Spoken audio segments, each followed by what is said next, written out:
야고보서 2장 5절에서 8절의 말씀 우리 함께 봉독합니다. 사랑하는 형제자매 여러분, 들으십시오. 하나님께서는 세상에 가난한 사람을 택하셔서 믿음에 부요한 사람이 되게 하시고 하나님을 사랑하는 이들에게 약속하신 그 나라의 상속자가 되게 하시지 않았습니까? 그런데 여러분은 가난한 사람을 업신여겼습니다. 여러분을 압제하는 사람은 부자들이 아닙니까? 또 여러분을 법정으로 끌고 가는 사람도 부자들이 아닙니까? 여러분이 받드는 그 존귀한 이름을 모독하는 사람들도 부자들이 아닙니까? 여러분이 성경을 따라 내 이웃을 내 몸같이 사랑하라는 으뜸 가는 법을 지키면 잘하는 일입니다. 아멘, 아멘.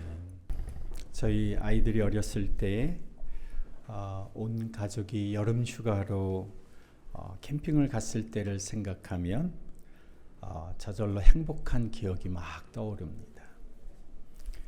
그때 대우자동차 마티즈를 타고 텐트, 이불, 먹을 음식, 쌀, 반찬, 옷가지까지 다 싸가지고 짧게는 3일, 길게는 5일을 캠핑을 여름마다 다녔습니다. 드넓은 잔디밭에서 축구도 하고 해안가도 걷기도 하고 수영장도 가고 주변에 힐도 올라가곤 했습니다. 그 웨일즈 주변의 그 풍광이 호숫가 주변의 그 힐, 작은 언덕들에 올라가서는 그 구름이 힐을 따라 올라가면서 날씨가 변화되는 이런 모습들을 보면서 마치 예수님께서 변화산에 제자들과 함께 올라가셔서 변모하셔서 흰 광채의 빛 가운데서 제자들이 놀라서 막 허언을 할 정도, 나 여기 살고 싶습니다, 이런 허언을 할 정도의 그런 모습이 연상되듯이 그런 장면, 그 힐에 올라갔던 그런 때가 참 신비로운 자연의 풍경을 경험하기도 했습니다. 더없이 행복하고 기분 좋은 순간들이었습니다. 그렇게 며칠을 캠핑장에서 즐겁게 지내고 휴가를 마치고 집에 도착하면 터져 나오는 말이 있습니다. 이야, 집이 천국이다. 화장실 멀리 가지 않아도, 밥줄 물 받으러 씻으러 가지 않아도, 전기도 마음껏 사용할 수 있는 시원하고 편리한 집에 도착하면 마음이 그렇게 좋을 수가 또 없습니다. 아무리 좋은 곳에 다녀와도 집 떠나면 고생인 것이죠. 지난번 설 연휴 기간 동안에 제주도에 많은 사람들이 휴가로 갔다가 강풍과 폭설 때문에 연휴가 끝나고도 직장으로 돌아오지 못했던 사람들이 예기치 않게 며칠을 더 머무른 적도 있지 않았습니까? 우리 교인 가족 중에는 또 해외여행을 갔다가 이상 기후 때문에 비행기가 뜨지 못해서 외국에서 며칠을 더 머물다가 집에 돌아왔는데, 돌아와서 어머니에게 이렇게 말했더랍니다. 집이 이렇게 좋은 줄 몰랐다. 저만 해도 가끔 서울을 제가 나가게 되면 벌써 매연 때문에 창문을 열지를 못하니까 괜히 기분까지 답답한 마음이 들고, 어휴, 내가 어떻게 서울에서 평생을 살았지 하면서 이제 일을 마치고 서울을 벗어나서 자유로로 돌아오는 길에, 그 길에서 벌써 위안을 받습니다. 파주에 도착하면 마음이 편안해집니다. 파주에 계신 분들은 아마 똑같은 심정이실 거예요. 우리가 살아가는 그 익숙한 환경, 또 익숙한 사람들, 익숙한 분위기에서 우리는 편안함을 느끼고 또 안정감을 찾습니다. 그래서 사람들이 비슷한 사람들을 자꾸 만나게 되죠. 같은 동양 사람, 같은 학교 출신, 같은 회사 출신, 이런 모임들이 생겨나고, 그러면서 같은 동일 집단에 속한 사람들끼리 결속력이 강해지고 동질감을 형성하면서 다양한 문제들이 발생하기 시작합니다. 그 대표적인 현상이 같은 그룹의 사람들이 자신들의 관점과 자신들의 의견과 다른 사람들을 이렇게 밀어내기 시작하는 거죠. 우리네 그룹과 우리 그룹과 같은 의견, 같은 생각이 아니야? 그러면 너는 우리하고 같이 있을 수 없어. 네가 우리하고 같이 있으면 우리가 불편해지니까 너는 우리한테 오지 마. 이렇게 밀어내죠. 같은 이 그룹의 사람들이 그러면서 점점 더 자신의 입장과 태도가 강경해지고 그때부터는 자신들의 이익을 위해서 아주 똘똘 뭉치는 이익 집단으로 바뀌기 시작합니다. 이것이 우리가 많은 곳에서 발견하게 되는 세상 사람들이 살아가는 삶의 방식입니다. 나한테 손해가 될 것 같으면 똘똘 뭉쳐서 이익을 지켜냅니다. 사람들을 쳐냅니다. 보이지 않게 왕따를 시키고 차별을 가합니다. 그런데 이익이 될 것 같으면 쌍수를 들고 환영하고 받아들이죠. 경쟁하면서 자신의 이익이 될 것 같으면 똘똘 뭉쳐서 결속하지만 손해가 될 것 같으면 금세 모래알처럼 흩어져 버립니다. 잘 뭉치기도 하지만 잘 흩어지기도 합니다. 이게 세상 사람들이 살아가는 삶의 방식입니다. 그런데 문제는 무엇입니까? 이런 세상 사람들이 살아가는 삶의 방식이 교회 공동체 안에도 들어와 있다는 겁니다. 초대교회 공동체 안에도 이런 세상 사람들의 삶의 방식이 들어와 있다는 겁니다. 오늘 우리가 야고보서를 읽었는데 야고보서는 예수님의 동생 야고보가 기록한 서신서입니다. 예수님의 12제자 중에도 야고보가 두 사람이나 있는데 한 사람은 안드레의 동생 야고보인데 이 야고보는 이 야고보서가 기록된 시점에 이미 순교하고 이 세상 사람이 아니었기 때문에 여기에서의 야고보는 모든 신학자들이 동의하는 바는 예수님의 동생 야고보입니다. 이 야고보는 베드로, 요한과 더불어서 초대교회의 핵심 리더였습니다. 12제자들이 있지만 그 12제자 중에서도 베드로보다도 더 리더였던 사람이 바로 야고보였습니다. 그 야고보가 오늘 야고보서 2장에서 이렇게 말합니다. 1절을 보시면 나의 형제자매 여러분, 여러분은 영광의 우리 주 예수 그리스도를 믿고 있으니 사람을 차별하여 대하지 마십시오. 이를테면 여러분의 회당에 화려한 옷을 입은 사람이 금반지를 끼고 들어오고 또 남루한 옷을 입은 가난한 사람도 들어온다고 합시다. 여러분이 화려한 옷차림을 한 사람에게는 특별한 호의를 보이면서 여기 좋은 자리에 앉으십시오 하고 가난한 사람에게는 당신은 거기 서 있든지 내 발치에 앉든지 하오 하고 말하면 바로 여러분은 서로 차별을 하고 나쁜 생각으로 남을 판단하는 사람이 된 것이 아니고 무엇이겠습니까? 지금 초대교회의 리더였던 야고보가 이렇게 얘기할 정도로 세상 사람들의 삶의 방식이 교회 안에서 발견되고 있다는 겁니다. 2절을 찬찬히 살펴보면 어떤 상황을 가정에서 이야기하는 것처럼 들립니다. 가정에서 말하는 것처럼 그들에게 말하고는 있지만 돌려서 말하지 않고 문제를 아주 직접적으로 언급하는 겁니다. 이것이 초대교회에서 야고보가 보는 문제라는 거예요. 근데 저는 이 본문을 읽으면서 분명히 초대교회의 상황을 감안하면서 이 본문을 읽고 있는데 초대교회의 당시의 상황이 떠오르지가 않고 오늘 우리 시대가 떠오르는 겁니다. 이게 지금 초대교회의 야고보가 하고 있는 이야기인데 그 당시의 상황이 연상되는 것이 아니라 오늘 한국 교회가 연상되는 것이 저만의 생각일까요?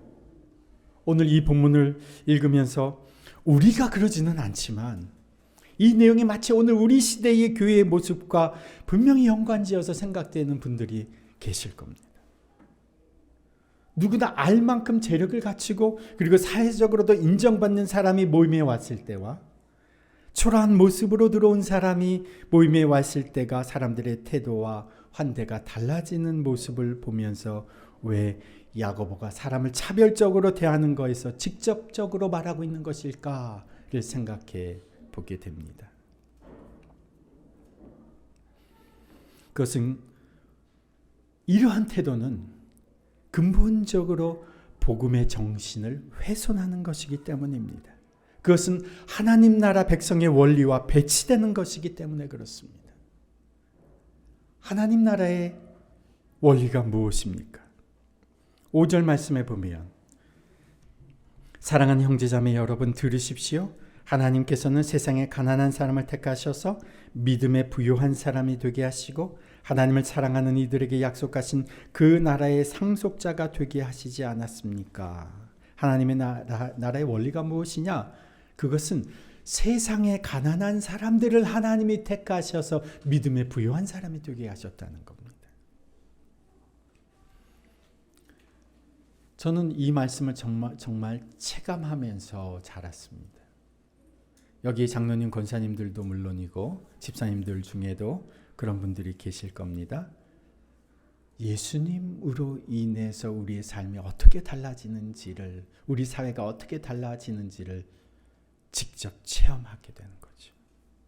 요즘 청년 중에는 우리나라가 원래 이렇게 잘 살고 있는 줄로 생각하는 있는 분들도 계시겠지만, 그래서 가난했던 대한민국은 그냥 사진으로만, 영상의 다큐멘터리로만 보았기 때문에 옛 과거라고 생각할지 모르지만, 가난했던 대한민국은 바로 얼마 전 우리가 직접 경험한 현재였다는 거예요.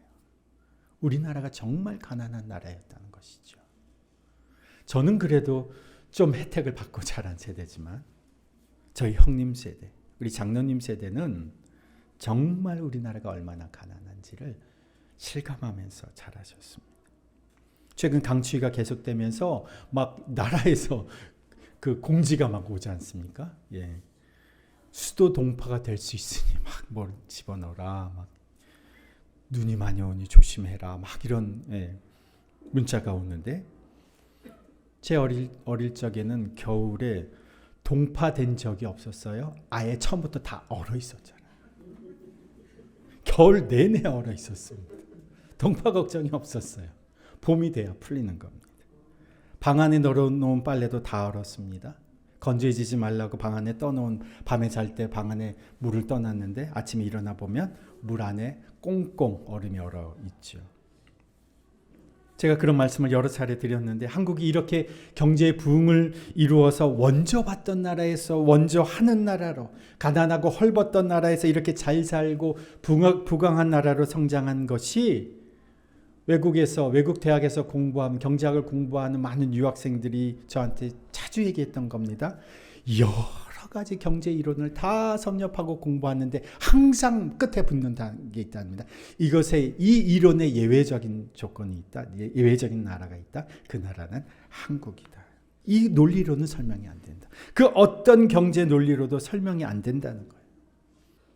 아랍, 중동, 개발도상국 나라에서의 한국의 위치는 유일하게 개발도상국에서 선진국 대열에 합류한 모델 케이스의 나라인 겁니다. 아프리카 나라들에서 대한민국은 지금도 롤 모델입니다. 지금 아프리카에 무엇이 들어가 있는 줄 아십니까? 한국에 우리가 70년대에 했던 새마을운동이 들어가 있습니다. 이런 기적을 이룬 나라, 어떤 경제학의 논리로도 설명이 되지 않는 나라, 어떻게 대한민국이 그 가난을 딛고 일어설 수가 있었는가? 그것은 복음의 힘입니다. 하나님께서는 세상의 가난한 사람들 택하셔서 믿음에 부요한 사람이 되게 하시고 하나님을 사랑하는 이들에게 약속하신 그 나라의 상속자가 되게 하시지 않았습니까? 5절 말씀에 1973년도에 여의도에서 빌리 그레함 목사님이 오셔서 선교 대회를 했을 때, 집회가 끝난 그 여의도 바닥에, 맨 바닥에 수많은 할머니들, 어머니들이 바닥에 신문지를 깔고 자리를 뜨지 않고 밤새 기도했습니다. 빌리 그레함 목사님이 세계 거의 모든 나라들을 다 돌며 전도 집회를 인도하셨는데, 그분이 자신이 가장 기억나는 집회, 전도 집회가 어디냐 물으면 꼭 이 여의도 집회를 꼽습니다. 대한민국이 그렇게 가난한 나라에서 이렇게 부강한 나라가 된 것은 바로 우리가 하나님을 믿는 그런 하나님 나라 백성이 되었기 때문에 그렇습니다. 세상에서 이렇게 가난하고 아무도 존재를 알아주지 않던 나라가 이렇게 오늘 부유한 나라가 될 수 있었던 것은 복음을 받아들이고 그리고 하나님 나라 백성으로 살아갔기 때문에 그렇습니다. 그런데 지금은 어떻습니까? 이런 가난한 심정과 태도로 주님을 찾고 있는 사람들이 정말 드물어졌을 뿐만 아니라 궁핍하고 어렵고 가난한 사람들을 멸시하는 시대가 되었다는 겁니다. 교회 공동체 안에서도 말입니다. 우리 자신이 그 가난을 벗어나서 경제적으로 배고픔을 벗어나서 믿음 안에서 전인적으로 하나님의 부유하심을 경험하면서 살아가게 되었는데, 그런 하나님의 기적을 경험한 사람들이 오늘 이 시대의 가난한 자들을 홀대하고 차별한다는 겁니다.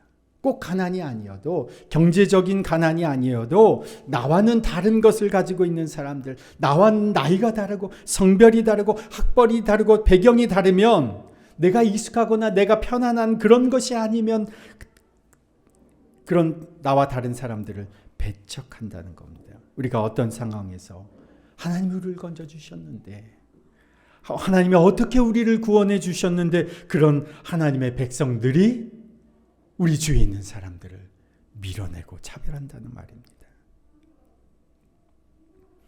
저희가 매달마다 적은 금액이지만 반찬 사역을 지원하는 교회 목사님과 대화를 나누다가 제가 이런 말씀을 들었습니다.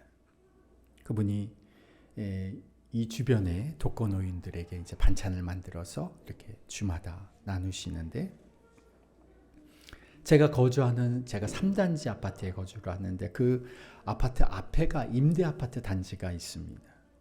그런데 그 목사님은 말씀하시기를 최근에 한 독거노인 한 분이 돌아가셨다는 거예요. 그런데 안타까운 것은 그분이 돌아가신 지 아무것도 모르고 있다가 한참 후에야 그 사실이 발견되었다는 겁니다. 이 목사님이 반찬을 나누시려고 이 독거노인들이 이제 찾아다니시고 그분들에게 나누시니까 늘 그분들이 어떤 상황인지를 보살피고는 그런 분인데, 돌아가신 그분은 이 반찬 나눔을 받지 못하고 계시던 분이셔서 그 상황을 모르게 되었던 거죠. 홀로 쓸쓸히 죽음을 맞으셨다는 이야기를 하시면서 참 안타깝다 이렇게 말씀하시는데, 제가 그 얘기를 들으면서 이게 지금 바로 내 앞단지의 일이고 앞 동네 우리가 섬기고 살펴야 하는 한 사람의 죽음인데, 제가 그 이야기를 들으면서 마치 그냥 남의 일처럼 들리는 겁니다. 그러면서 저도 깜짝 놀라요. 한 독거노인이 우리 집 바로 앞 단지에서 아무도 모르게 쓸쓸하게 돌아가셨는데 그게 마치 남의 일처럼 들리는 겁니다. 그래서 제가 돌아서서 주님 앞에 회개를 했습니다. 이것이 내 마음의 상태구나. 가난한 사람, 힘든 사람, 어려운 사람의 마음에 동감하지 못할 만큼 내 마음이 허황되게 높아져 있는 건 아닌가. 하나님이 정말 보잘것없는 내 인생을 불러주셔서 하나님 백성으로 살아가는 복을 주시고, 그리고 믿음 안에서 전인적인 부요함을 누리게 해 주셨는데, 오늘 소리 없이 아무도 모른 채 죽어가는 한 사람의 죽음이 내 마음에 아프게 느껴지지 않는다는 사실에 저 또한 놀라고 제 굳어진 마음에 가슴을 쳤습니다. 가난한 사람, 배경 없는 초라한 사람을 멸시하고 홀대하는 것은 하나님이 기뻐하시지 않습니다. 그것이 꼭 가난이 아니어도 나와 다른 사람, 나와 배경이 다르고 학벌이 다르고 나이가 다르고 성별이 다르고 내가 익숙하지 않은 부류의 사람이라고 하여도 행여라도 그런 분을 업신여기거나 차별하여 대하는 것은, 그들을 판단하는 것은 절대로 하나님 나라 백성에 부합되는 삶이 아니라는 겁니다. 그 사람이 부자라고 편견을 가지고 대하는 것도 마찬가지입니다. 그런 분들도 제가 재력을 갖고 있는 분들도 여러 분 만나보았지만 그들도 똑같은 연약하고 불쌍한 인생입니다. 9절이 이렇게 말합니다. 그러나 여러분이 사람을 차별해서 대하면 죄를 짓는 것이요. 하나님이 우리를 불러주셨을 때 우리 나이, 우리의 성별, 우리의 경제 상태, 우리의 학력 무관하게 우리를 불러주셨습니다. 세상에서 인정받지 못하며 살던 우리의 인생도 주님께서 부르셔서 우리를 주 안에서 부유케 해주셨는데 우리도 사람을 구별 없이 차별 없이 대하는 것이 하나님이 우리를 대해주신 삶의 방식이듯이 우리도 그런 삶의 방식으로 살아가야 한다는 겁니다. 똑같이 하나님의 소중한 한 영혼, 천하보다 귀한 영혼으로 그 한 사람을 대하는 것이 하나님 나라 백성의 삶의 방식이라는 거죠. 예수님의 형제 야고보를 통해서 우리에게 알려주시는 하나님 나라 백성의 삶의 방식이 있습니다. 8절 말씀을 보십시오. 여러분이 성경을 따라 내 이웃을 내 몸같이 사랑하라는 으뜸가 없는 법을 지키면 잘하는 일입니다. 우리가 너무도 잘하는 원리이지 않습니까? 중요한 것은 우리가 실천하는 거죠. 어떻게 이웃을 내 몸처럼 아끼고 사랑할 것인가? 저는 가장 먼저 하는 사랑의 행동은 그 사람을 위해서 기도하는 것이다. 왜냐하면 기도하면 실제로 사랑할 수 있는 방법이 생겨나기 때문에 그렇습니다. 마태복음 5장 43절에서도 예수님이 이렇게 말씀하시죠. 그때 당시에 사람들이 이렇게 생각을 했습니다. 내 이웃을 사랑하고 내 원수는 미워해도 된다. 사람들이 그렇게 생각했어요. 그런데 예수님이 이렇게 말씀하시죠. 내 이웃을 사랑하고 내 원수를 미워하여라 하고 말한 것을 너희는 들었다. 그러나 난 너희에게 말한다. 너희 원수를 사랑하고 너희를 박해하는 사람을 위하여 기도하여라. 그래야만 너희가 하늘에 계신 너희 아버지의 자녀가 될 것이다. 하늘에 계신 아버지의 자녀 하나님 나라 백성은 이웃뿐만 아니라 원수까지도 사랑하고 너희를 박해하는 사람을 기도하는 사람이다. 그래서 어떻게 박해하는 사람, 나를 미워하는 사람을, 원수를 사랑할 수 있는가? 항상 사랑의 첫 번째 발걸음은 기도에서부터 시작하는 겁니다. 기도하는 겁니다. 우리가 얼마 전이죠. 지지난해인가요? 우리 강 집사님이 암이 걸리셨다 그러셨을 때 우리가 일주일인가 릴레이 금식을 일주일이죠? 2주인가요? 그때도 2주를 했었나? 2주가 20일 20일 우리가 릴레이 금식을 한 적이 있습니다. 아침 한 끼, 하루 한 끼 금식을 하자고 제안을 해서 한 끼씩 돌아가면서 기도를 했는데 그때 20일 동안 한 끼만이 아니라 일주일 내내 20일 내내 아침마다 금식하며 기도해 주신 분들도 계셨어요. 아이 4명이 달린 가장이 암에 걸리니까 다들 마음이 아마 철렁 내려앉으셨을 겁니다. 애들은 어떻게 하지? 건강이 약한 우리 박 집사님 얼굴도 떠오르고 그때 다들 정말 한마음이 돼서 기도했죠. 주님 고쳐주십시오. 주님 고쳐주십시오. 기도가 사랑의 시작입니다. 우리의 기도를 들으시는 주님께서 우리 강 집사님을 의사의 의료 기술이 아닌 하나님의 기술로 고쳐주셨잖아요. 이번에 저희가 릴레이 금식 기도를 이번에 2주간 합니다. 월요일부터 금요일, 이번 주 돌아온 한 주간, 그 다음 주 한 주간, 2주간을 하려고 합니다. 먼저는 우리가 왜 이번에 릴레이 금식 기도를 하느냐? 주님께서 새롭게 옮겨주신 이 예배 장소에서 이 시대에 정말 하나님이 기뻐하시는 그런 예배를 드릴 수 있도록, 이곳에서 사람들이 하나님을 경험하고 만날 수 있도록 이 예배의 장이 정말로 지역과 사회를 섬기는 하나님 나라의 역사의 현장이 되게 해달라. 이렇게 우리가 이제 옮겨가면서 준비하는 기도를 하는 겁니다. 우리가 오늘 가서 장소를 준비하지만, 청소를 하면서 준비하지만 우리 자신도 준비를 하는 거죠. 그리고 두 번째는 제가 계속 마음에 기도해야 되겠다라는 생각이 들었던 것이 우리 윤승혜 권사님 이제 얼마 전에 또 암 진단을 받으셨죠. 그래서 우리 권사님을 위해서 우리가 함께 좀 기도해야 되겠다. 기도해야 되겠다. 하나님께서 더빛교회 공동체 안에서 이렇게 암도 치료해 주셨지 않았습니까? 우울증도 고쳐주시지 않았습니까? 목 디스크도 고쳐주셨습니다. 7년 동안 몸이 아파서 정상적인 활동을 하지 못하던 우리 자매도 지금 부산에 가서 정상적인 활동을 하면서 교회 학교 사역을 하고 있습니다. 야고보서 5장 15절에 믿음의 기도는 병든 자를 구원하리니 주께서 그를 일으키시리라. 혹 죄를 범하였을지라도 사함을 얻을 것이다. 우리가 이번에 교회 이전하면서 우리 새로운 처소를 위해서도 기도하지만 우리 윤승혜 권사님을 위해서 우리가 같이 기도하면 좋겠습니다. 한 끼씩 돌아가면서 금식하면서 한 끼씩이에요. 한 끼씩. 그러니까 한 끼씩만 자기 이름을 일주, 이번 주에 한 주, 혹은 다음 주에 한 주, 한 번 이렇게 적어주실 수 있도록 그렇게 저희들이 표를 짜놨습니다. 그래서 참여하실 수 있는 분들은 참여해 주시고 또 기도해 주시기 바랍니다. 중보기도 제목도 주보에 그래서 실어드렸어요. 이번 주 가져가셔서 기도하실 수 있도록, 금식하시면서 기도할 때 이 기도에 함께 기도하실 수 있도록 그렇게 실어드렸습니다. 그래서 함께 기도해 주시기 바랍니다. 이웃 사랑은 어디에서부터 시작되느냐? 기도에서부터 시작되는 겁니다. 기도만 하는 것은 아닙니다. 기도하기 시작하면 구체적인 실천 방법이 기도를 통해서 우리의 삶에 이제 나오게 됩니다. 구체적인 섬김과 봉사 그리고 전도를 어떻게 해야 될지가 이제 기도하면 나오는 겁니다. 어떻게 섬겨야 할지가 나오는 겁니다. 그러나 무엇보다도 기도해야 사랑이 시작되는 겁니다.